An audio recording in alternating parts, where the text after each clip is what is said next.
Olá pessoal, tudo bem? Sejam todas muito bem-vindas, todos muito bem-vindos a mais uma edição aqui do nosso projeto Aprenda em 30 Minutos, Aprovação PGE. É uma satisfação enorme sempre estar com vocês aqui falando sobre o direito processual civil. E para esse nosso encontro de hoje, separei um tema aqui de extrema importância, em especial, claro, para as carreiras da advocacia pública, que como você já viu aí na descrição do nosso vídeo, diz respeito à fazenda pública em juízo. Algumas questões atinentes a prazos, intimações e citações da fazenda. Então vamos dividir em 3 partes esse nosso encontro. Começando inicialmente com uma tratativa acerca de algumas questões importantes sobre os prazos da fazenda. Vejam bem, começando pelo artigo 183, que lembra que a União, os Estados, o DF, os municípios e suas respectivas autarquias e fundações gozarão do conhecidíssimo prazo em dobro para todas suas manifestações processuais. 2 observações importantes sobre esse caput. Primeiro, percebam que estão excluídas as empresas públicas e as sociedades de economia mista. Uma segunda observação que gostaria de fazer é que esse prazo em dobro ele é válido para esses entes públicos, tanto na qualidade de parte, quanto, eventualmente, na qualidade de intervenientes. Tá claro? Muito bem. Uma pergunta que eu trago. Essa dobra do artigo 183, ela se aplica tanto aos prazos legais quanto aos prazos judiciais? Vejam, aqui há divergências. Alguns entendem que essa dobra ela é apenas para prazos legais e não para prazos judiciais. Todavia, há uma corrente doutrinária exemplificada aqui pelo enunciado 53 do Fórum Nacional do Poder Público, entendendo que sim, que os prazos comuns fixados pelo juiz, portanto os prazos judiciais, eles também deverão ser contados em dobro, ok? E uma outra pergunta, e como fica a questão dos prazos mistos? Como, por exemplo, o do artigo 970 do Código de Processo, que é o prazo para resposta em ação rescisória, que quem fixará é o relator, então ele tem um quê de prazo judicial, mas ele deverá ficar no mínimo de 15 a no máximo de 30 dias. Aqui também há divergências. Há doutrina entendendo que nesse caso, no caso de um prazo misto, como o prazo de contestação para a ação rescisória, não haveria a dobra. Todavia, percebam comigo, embora já há algum tempo, o Superior Tribunal de Justiça teve a oportunidade de dizer que sim, que a regra do antigo 188 do CPC, referente à dilação de prazos processuais, sim, é aplicável ao prazo de resposta para a ação rescisória. Tá claro? Então, vale a pena sempre lembrar desse posicionamento. O próximo ponto é destacarmos algumas exceções a essa regra geral da contagem em dobro. A primeira exceção, ela vem no parágrafo 2º do artigo 183, tenho certeza que todos se lembram, que é quando a lei estabelecer prazo próprio para o ente público. Então, por exemplo, o prazo próprio para o ente público impugnar o cumprimento de sentença, que é de 30 dias, esse prazo não será dobrado. Outra exceção, o prazo para propositura de ação rescisória, aquele conhecido prazo de 2 anos, que, portanto, não será duplicado, não será contado o prazo de 4 anos. A propósito, só um detalhe quanto à rescisória, nunca se esqueça do que dispõe o artigo 8º-C da Lei 6739 de 79, que trata de um prazo de 8 anos para a propositura de ação rescisória relativa a processos que digam respeito à transferência de terras públicas rurais, um dispositivo que leva em consideração o gravíssimo problema da grilagem de terras públicas e, por isso, coloca um prazo bem superior ao prazo ordinário, que é um prazo de 8 anos para essas rescisórias. Outra exceção à regra da contagem de prazo em dobro, a gente encontra lá na Lei de Ação Popular, o artigo 7º, que já prevê um prazo de 20 dias para a contestação nessas ações, prazo esse prorrogável por mais 20 dias. Aqui também não há incidência da dobra. Outra exceção a essa regra de dobra do prazo, lá no mandado de segurança, quando o artigo 7º, inciso 1, prevê que a autoridade coatora terá prazo de 10 dias para se manifestar, para prestar informações. Esse também é um contexto em que não se aplica a dobra do artigo 188. E ainda, no contexto legislativo, vale sempre lembrar, nos juizados especiais da Fazenda, regidos pela Lei 12.153, a disposição expressa no artigo 7º, dizendo que lá também não haverá prazo diferenciado para a Fazenda. E apenas para fecharmos, aí já no âmbito da jurisprudência do Supremo Tribunal Federal, vale lembrar que também há entendimento segundo o qual, vejam, a regra do prazo em dobro para a Fazenda não se aplica aos processos objetivos, aos processos de controle de constitucionalidade, ADI, ADC, ADPF, ações essas regidas pela Lei 9868 de 99. E o Supremo entende que, como o direito processual constitucional ele é autônomo, com princípios próprios a serem seguidos, há de serem afastados, então, alguns dispositivos e algumas normas que são típicas de defesa de interesses meramente subjetivos.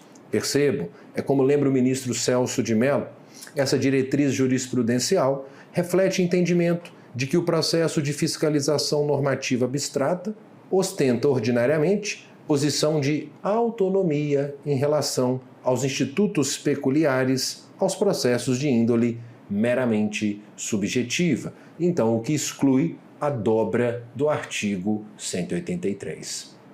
E, por fim, uma última colocação acerca dos prazos é sobre a possibilidade ou não de cumulação da dobra do artigo 183 com a dobra do artigo 229, que prevê que, em caso de litisconsórcio, em que os litisconsortes estejam representados por procuradores distintos, o prazo seria contado em dobro.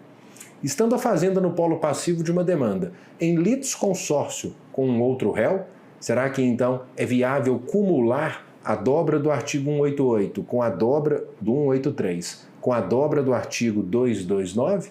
Bom, o Superior Tribunal de Justiça já teve a oportunidade de dizer que não, que a acumulação dessas disposições ela é inviável, então não seria aqui um prazo quadruplicado nesse caso. No mesmo sentido, o professor Leonardo Carneiro da Cunha, em sua conhecidíssima obra A Fazenda Pública em Juízo, também defendendo a inviabilidade dessa cumulação. Ok?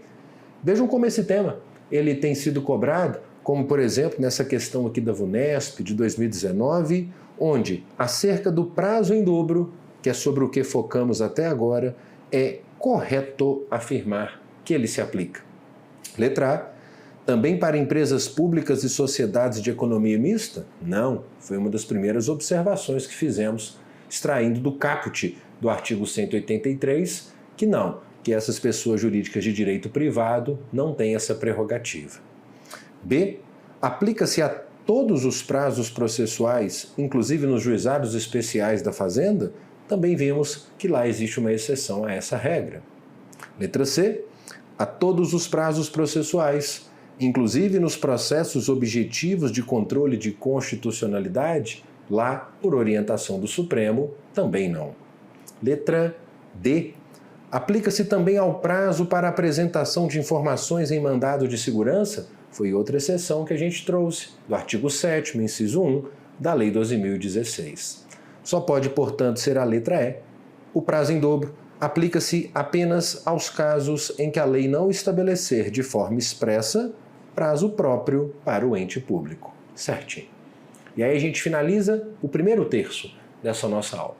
Vamos agora falar de algumas questões atinentes à intimação da Fazenda. Porque lembra? Prazos, intimações e citações. Vamos falar um pouco sobre a intimação da Fazenda, começando aqui puxando o artigo 269, parágrafo 3º do CPC, que lembra que a intimação dos entes públicos será realizada perante o órgão de advocacia pública.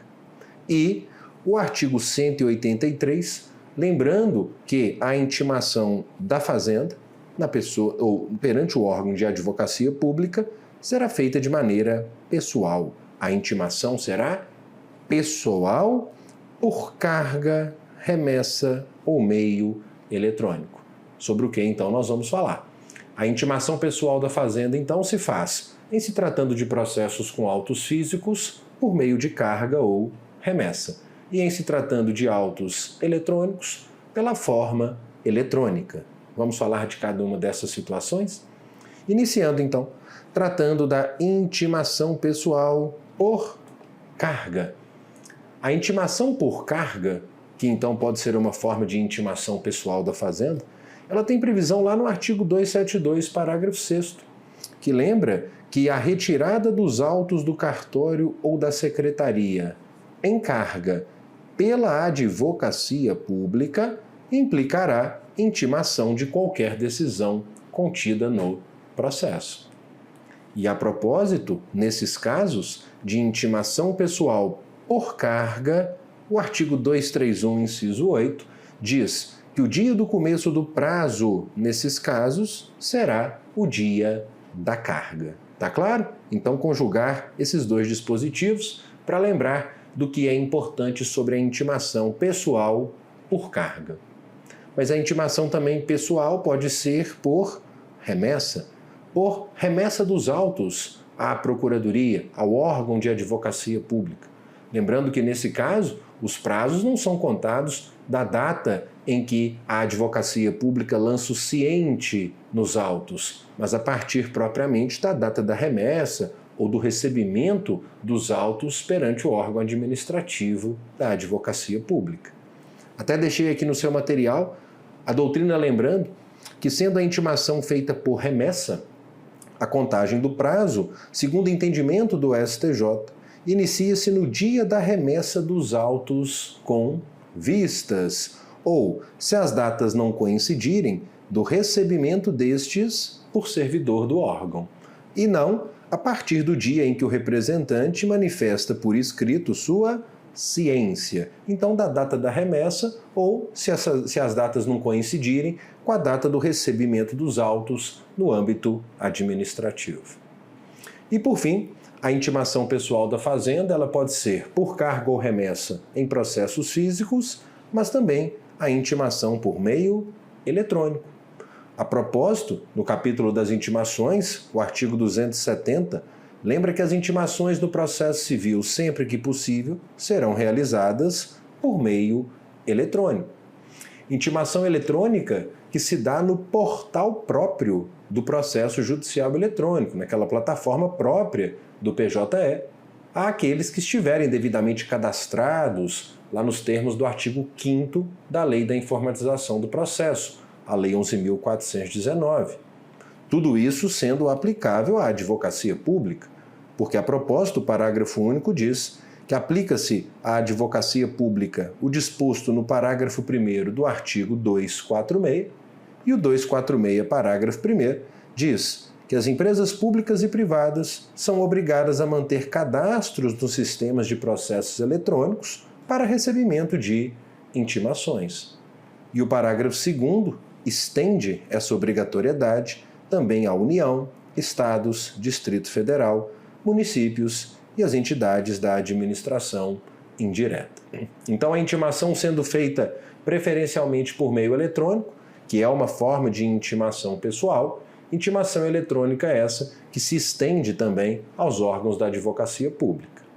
A propósito, o Superior Tribunal de Justiça, num julgado publicado em Informativo de Jurisprudência em data recente, entendeu que, se não for feito o cadastro no sistema de intimação eletrônico, esse cadastro que acabamos de nos referir, será válida a intimação da parte realizada pelo Diário da Justiça eletrônico, que não é o local onde ordinariamente a advocacia pública é intimada. Dá uma olhada comigo nessa importante decisão do Informativo 716 de 2021, em que o STJ disse assim: não há ofensa à prerrogativa de intimação pessoal da Fazenda quando o ente público deixa de realizar o cadastramento no sistema de intimação eletrônica do STJ, Nos termos do artigo 1050 do CPC, que impõe esse cadastramento num prazo de 30 dias a partir do momento em que ele é possível, sendo válida a intimação pela publicação no DJE, no Diário da Justiça Eletrônico. Tá claro? Muito bem. E um outro cuidado, já caminhando para o fim das discussões aqui sobre a intimação que eu gostaria que vocês tivessem, é que, assim como o STF entende que o prazo em dobro não se aplica à Fazenda, nos processos objetivos, percebam, também há entendimento do mesmo Supremo, de que a prerrogativa de intimação pessoal da Fazenda não se aplica em sede de ação direta de inconstitucionalidade. Tá claro? Cuidado! E para fecharmos as reflexões sobre as intimações da Fazenda, eu deixo aqui uma pergunta. Será que o artigo 269, parágrafo 1º, que permite a intimação entre advogados, ela é cabível no contexto em que a Fazenda é parte? Esse artigo diz: é facultado aos advogados promover a intimação do advogado da outra parte por meio do correio, juntando aos autos, a seguir, cópia do ofício de intimação e do AR. Então, em se tratando de processos em que as partes estão representadas por advogados privados, advogados particulares, essa intimação ela é admissível hoje. O advogado, via correio, intima o advogado da outra parte acerca de um ato processual. Todavia, o entendimento que tem prevalecido, como a gente pode perceber, por exemplo, aqui nesse enunciado do Fórum dos Processualistas Civis, é que, em razão da previsão especial do parágrafo 1º do artigo 183, que trata da intimação pessoal da Fazenda, a ela não se aplica o disposto no artigo 269, parágrafo 1º. Tá claro? Muito bem. E para a gente fechar, faremos agora aqui algumas reflexões acerca da citação da Fazenda Pública em juízo. Me acompanhe no seguinte raciocínio. Primeiro, o artigo 242, parágrafo 3º, lembra que, assim como as intimações, a citação da Fazenda, ela também será realizada perante o órgão de advocacia pública. E perceba, também tal qual nas intimações, a forma preferencial de citação hoje é a citação eletrônica. Veja, o artigo 246, parágrafo 1º, lembra que as empresas públicas e privadas, elas precisam manter cadastros nos sistemas de processos eletrônicos para recebimento de citações, além das intimações, as quais serão efetuadas preferencialmente por esse meio. Lembrando que tudo isso, por força do parágrafo 2º, também se estende aos órgãos da administração direta, autarquias, fundações, enfim, os órgãos da administração indireta. E como é feita a citação eletrônica da Fazenda? Veja, é preciso tomar muito cuidado por conta de alterações que tivemos no CPC no ano de 2021, no que toca às citações eletrônicas. Por isso que eu vou dividir com vocês em letras A e B. Quando a gente fala em citação eletrônica no processo, primeiro, a gente tem que pensar na citação eletrônica pelo portal eletrônico, o portal eletrônico do PJE. O que já acontece há muitos e muitos anos, conforme disciplinado e autorizado pelo artigo 6º da Lei 11.419, a Lei da Informatização do Processo, que prevê que as citações, inclusive da Fazenda Pública, poderão ser feitas por meio eletrônico. Então, lança-se a citação na plataforma, no portal eletrônico do PJE, devendo então o ente público ter ciência da citação e aí a partir daquele momento em que ele tem ciência é que se inicia o prazo, o seu prazo, por exemplo, para contestar. Lembrando que se esse acesso, se essa consulta não for feita dentro daquele conhecido prazo de 10 dias, presumir-se-á citado aquele ente, independentemente de uma consulta ter sido efetivamente realizada. Nesse contexto, a propósito, o artigo 231, inciso 5º, fala que nesse tipo de situação, quando a citação é eletrônica pelo portal eletrônico do PJE, o dia do começo do prazo será o dia útil seguinte a consulta ao teor da citação ou o dia útil seguinte ao término do prazo para que essa consulta se dê. Ok? Então, a gente remonta lá à Lei 11.419 de 2006 para entender essa primeira forma de citação eletrônica, que é pelo portal eletrônico do PJE. Agora percebam, a gente tem aqui uma outra forma de citação eletrônica, que é a citação eletrônica pelo domicílio judicial eletrônico. O domicílio judicial eletrônico, pessoal, é um ambiente digital criado pelo Conselho Nacional de Justiça nessa resolução 455 do ano passado, para que, entre outros objetivos, fosse regulamentada a nova redação do artigo 246 do CPC, redação essa dada pela Lei 14.195 de 2021, que diz assim, que a citação no processo será feita preferencialmente por meio eletrônico, no prazo de até 2 dias úteis, contado da decisão que a determinar. Atenção! Por meio dos endereços eletrônicos indicados pelo citando, no banco de dados do Judiciário, conforme regulamento do CNJ. Esse regulamento é a Resolução CNJ 455 de 2022, em que ela cria esse chamado domicílio judicial eletrônico, que é onde serão feitas as citações eletrônicas para aqueles que estiverem devidamente cadastrados. Esse cadastramento está sendo feito paulatinamente ao longo dos últimos meses. E quem tem que fazer esse cadastro? Vejam, o cadastramento é obrigatório para todas as pessoas jurídicas, inclusive União, Estados, Distrito Federal, municípios e as entidades da administração indireta. Não só as pessoas jurídicas de direito público, mas também pessoas jurídicas de direito privado, inclusive micro e pequenas empresas, que também têm cadastramento obrigatório perante esse domicílio judicial eletrônico criado pelo Conselho Nacional de Justiça. Só lembrando que as MEs e as EPPs não precisarão fazer esse cadastro caso elas tenham um endereço eletrônico cadastrado no sistema da Rede Sim, que é essa rede nacional para a simplificação do registro e da legalização de empresas e negócios.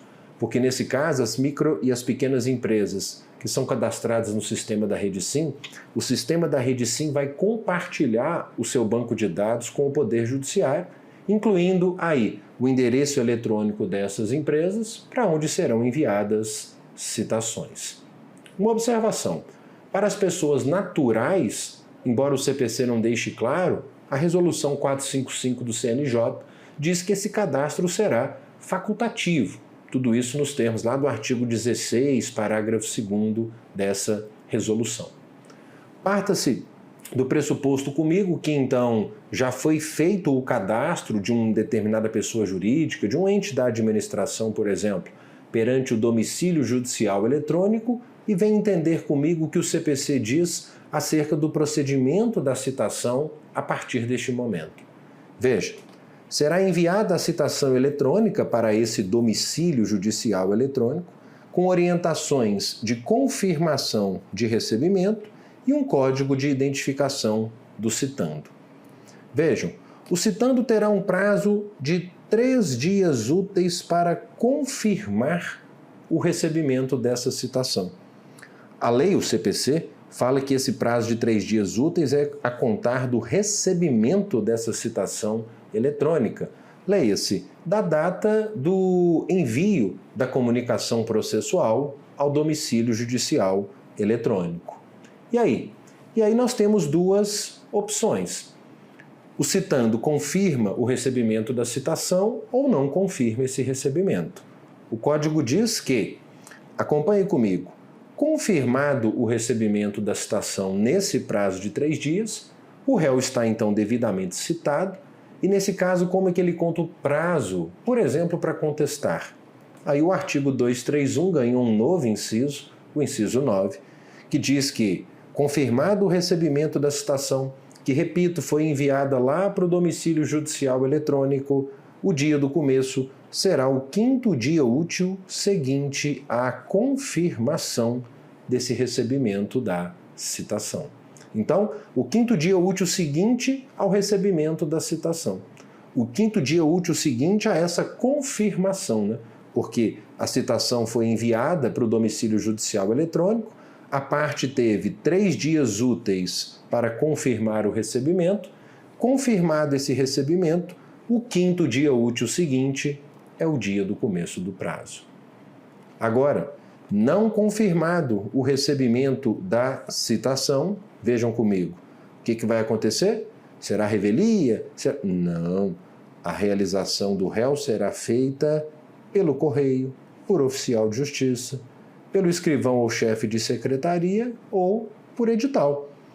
Então percebam que a não confirmação do recebimento da citação, que foi enviada para o domicílio judicial eletrônico, faz com que a citação tenha que ocorrer de outra forma, por uma das formas tradicionais que já conhecemos, correio, oficial, etc., né? A depender de cada caso, em certas situações podendo ser só por oficial, em outras situações podendo ser feita pelo correio, mas então a citação terá que ser realizada pelas formas tradicionais.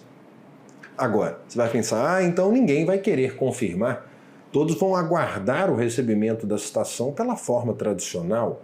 Cuidado. Por quê?